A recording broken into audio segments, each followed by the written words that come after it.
Hi friends, today special mutton biryani.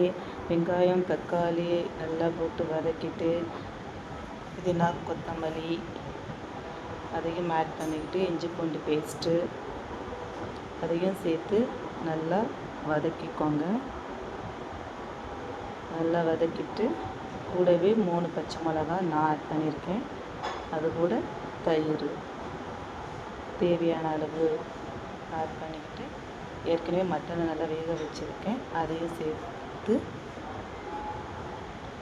Biryani பொடி, உப்பு, தயிர் 3ஐயும் மிக்ஸ் பண்ணதுக்கப்புறம் வேக வச்ச மட்டனை ஆட் பண்ணிக்கோங்க. மட்டன் பிரியாணி ஆஸ் யூஷுவல் எல்லோரும் எப்படி செய்வீங்கன்னு தெரில. நான் செய்கிறத உங்களுக்கு ஷேர் பண்ணியிருக்கேன். நான் இதை சாப்பிட்டு பார்த்ததுக்கப்புறம் தான் அப்லோட் பண்ணுறேன். ஸோ ரொம்பவே நல்லாயிருக்கு. நீங்களும் ஒரு திருப்பாவது ட்ரை பண்ணி பாருங்கள்.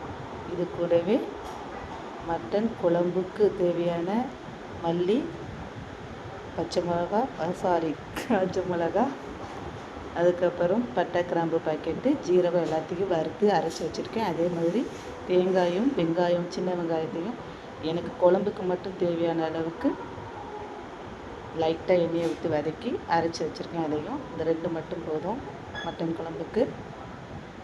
இப்போ சைடு பை சைடு மட்டன் பிரியாணிக்கு அரிசி போட்டு தண்ணி ஊற்றி நான் 4 உலக்கு அரிசிக்கு 6 கிளாஸ் தண்ணி ஊற்றினேன். 4க்கு 8 ஊற்றணும். ஆனால் 2 கம்மியாக ஊற்றி அது சைட் பையாக ரெடி ஆகிட்டுருக்கு.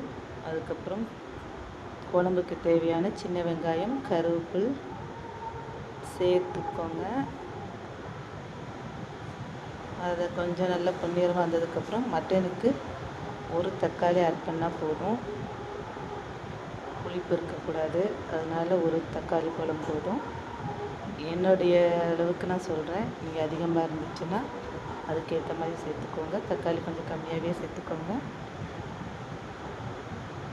மட்டன் வேக வச்சது இது கூட ஆட் பண்ணிக்கிட்டு அப்புறம் நான் போட்டிருந்த ஏற்கனவே சொன்னேன்ல மல்லி, காஞ்ச மிளகா, பட்டை கிராம்பு பாக்கெட்டு, ஜீரகம் அவ்வளோத்தையும் வறுத்து அரைச்சி வச்சுருந்ததை ஆட் பண்ணிக்கோங்க.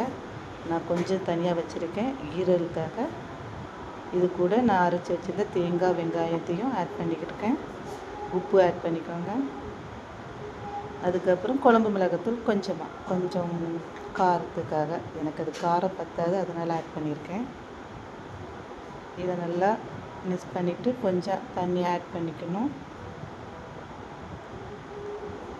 இது ஃபஸ்ட் டைம் நான் பேசுகிறதுனால கொஞ்சம் டிஃப்ரெண்ட்டாக இருக்கும், அட்ஜஸ்ட் பண்ணிக்கோங்க. நான் நெக்ஸ்ட் டைம் கொஞ்சம் இஞ்சி பூண்டு பேஸ்ட்டு போடுறதுக்கு மறந்துட்டேன், அதையும் ஆட் பண்ணிக்கிட்டேன். அது கூட ஆட் பண்ணி கொஞ்சம் தண்ணியை மிக்ஸ் பண்ணி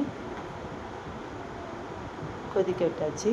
நெக்ஸ்ட்டு ஈரல் ரெடி பண்ண போகிறேன். அதுக்கு வெங்காயம், சின்ன வெங்காயம், கருவேப்பிலை போட்டு நல்லா வதங்கினதுக்கப்புறம் ஈரலை நல்லா கழுவி வச்சுருக்கேன், அதையும் ஆட் பண்ணிக்கிறேன். ஈரலை பொறுத்த வரைக்கும் நான் எதுவுமே எக்ஸ்ட்ரா ஆட் பண்ணலை. நான் இப்போ அரைச்சி வச்சுருந்த மல்லி, காஞ்ச மிளகா, பட்டை கிராம்பு, ஜீரகம் இது மட்டும்தான். உப்பு ஆட் பண்ணிவிட்டு இஞ்சி பூண்டு பேஸ்ட்டு, அதுக்கப்புறம் அந்த பொடியை கொஞ்சம் ஆட் பண்ணிக்கிறதா நான் சொன்ன மாதிரி. அவ்வளோதான், இதுவே போதும். பிரியாணி ரெடி ஆயிடுச்சு.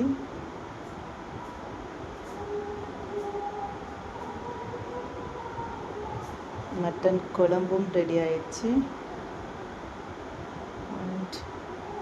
ஈரல் ரெடி ஆகிட்டுருக்கு. தண்ணி ஆட் பண்ணாதீங்க. தண்ணி ஏற்கனவே ஃபஸ்ட் டைம் நீங்கள் பண்ணியிருக்கும்போது தெரியாமல் ஆட் பண்ணிடுவீங்க. நானும் நிறைய தடவை ஆட் பண்ணிகிட்ருக்கேன், பட் ஆட் பண்ணக்கூடாது. கொஞ்சம் சிம்மில் வச்சுக்கோங்க. ஓகே, ஈரல் ரெடி ஆயிடுச்சு.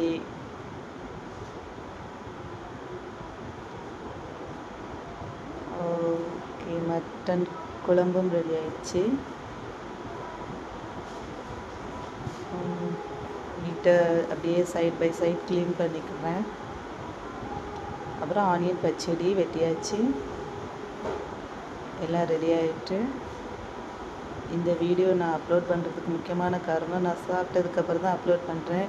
உண்மையாகவே ரொம்ப நல்லா இருந்துச்சு. ஏன்னா நான் மட்டன் வந்து அதிகமாக பண்ணது கிடையாது, எங்கள் அத்தை தான் பண்ணுவாங்க.